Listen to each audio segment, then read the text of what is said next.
Dear student, this is the 7th lecture of natural resources. इस lecture में हम soil erosion, उसका हिंदी होता है मृदा अपरदन, के बारे में इस लेक्चर में हम जानेंगे।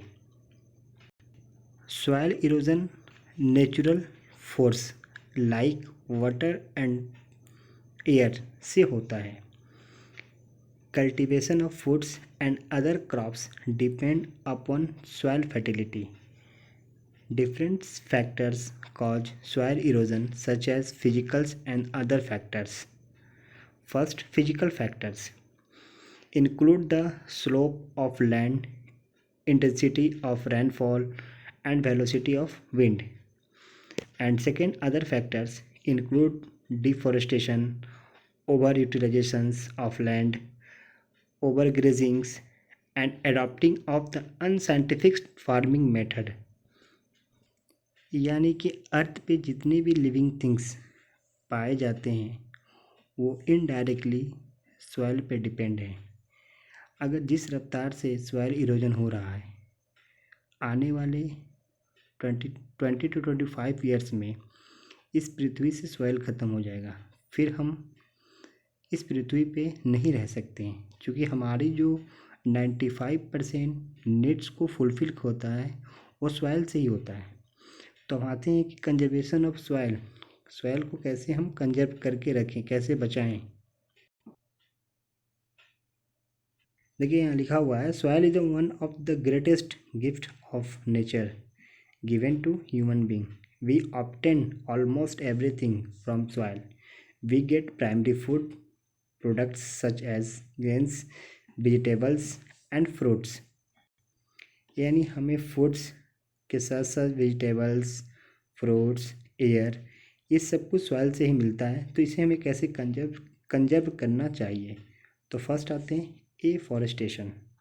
एफॉरेस्टेशन एक सही रास्ता है सॉइल को कंजर्व करने के लिए। पेड़ पौधों की कटाई कम से कम किया जाए और साथ में ज़्यादा से ज़्यादा पेड़ पौधे को लगाया जाए। उससे क्या होगा, सॉइल इरोजन नहीं हो पाएगा और हमारा जो सॉइल है वो बच सकता है, उसको हम कंजर्व कर सकते हैं। सेकेंड आते हैं चेकिंग ओवर ग्रेजिंग। यहाँ पे 2 डायग्राम दिया गया आपका।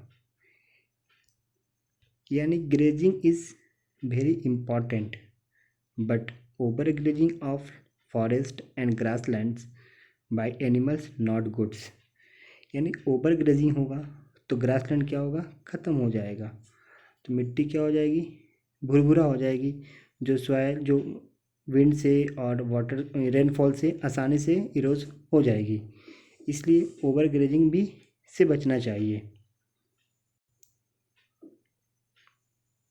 उसके अलावा the exciting agriculture practice should be the change by the adopting the flowing measures. अपने एग्रीकल्चर प्रैक्टिस को चेंज करना चाहिए। First, rotation of crops. Bharat में किसान एक ही खेत में कई सालों तक एक ही तरह के क्रॉप्स का कल्टीवेट करते रहते हैं,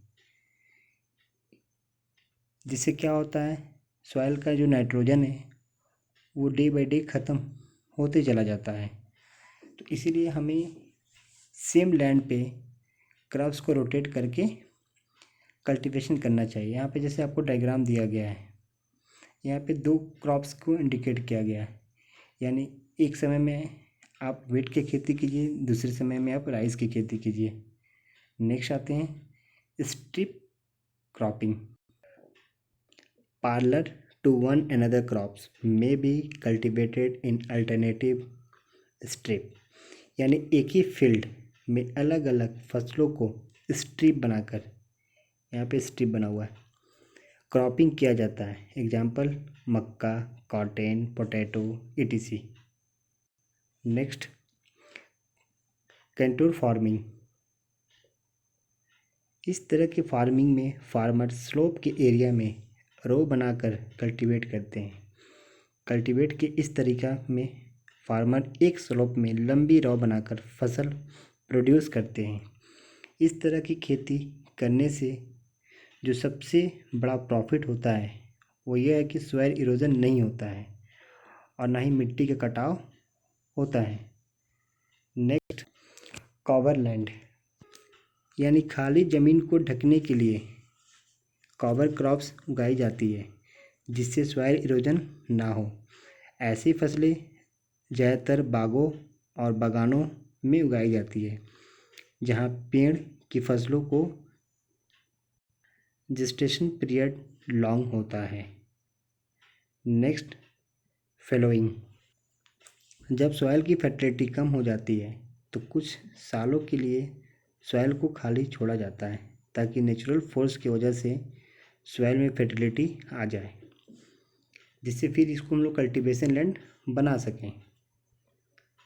नेक्स्ट, वाटर मैनेजमेंट, जैसे कि हम लोग जानते हैं कि HYV सीड्स का जब इंट्रोड्यूस किया गया तो HYV सीड्स से कल्टीवेशंस ज़्यादा होता है लेकिन उसमें पानी भी ज़्यादा लगता है। तो इसलिए कभी भी HYV सीड्स को अगर हम इरिगेशन करते हैं तो वाटर मैनेजमेंट पे ध्यान रखना ज़रूरी होता है। अगर हम ज़्यादा सिंचाई कर देंगे तो बीज भी नुकसान हो जाएगा और मिट्टी का कटाव भी होना शुरू हो जाएगा, जिससे कल्टीवेशन फील्ड क्या हो जाएगा, फ्लोअर्स बन जाएगा। तो इसलिए HYV सीड्स में वाटर मैनेजमेंट भी को ध्यान में रखना बहुत ही ज़रूरी है। नेक्स्ट, रॉक डैम, यानी इस डायग्राम में देखिए यहाँ पे चट्टान से पानी को रोका गया है। तो कभी कभी क्या होता है, इरिगेशन करते समय इसकी स्पीड का अंदाज़ा हमें नहीं रहता है और ये ज़्यादा पानी कल्टीवेशन लैंड में भर जाता है, जिससे क्या होता है, यहाँ की मिट्टी कटाव होना शुरू हो जाती है। तो वही कहा कि इरिगेशन करते समय वाटर फ्लो का स्पीड पर भी कंट्रोल होना चाहिए। अगर ज़्यादा पानी फॉलो करेगा तो उससे क्या होगा, कल्टीवेशन लैंड को नुकसान होगा। And last,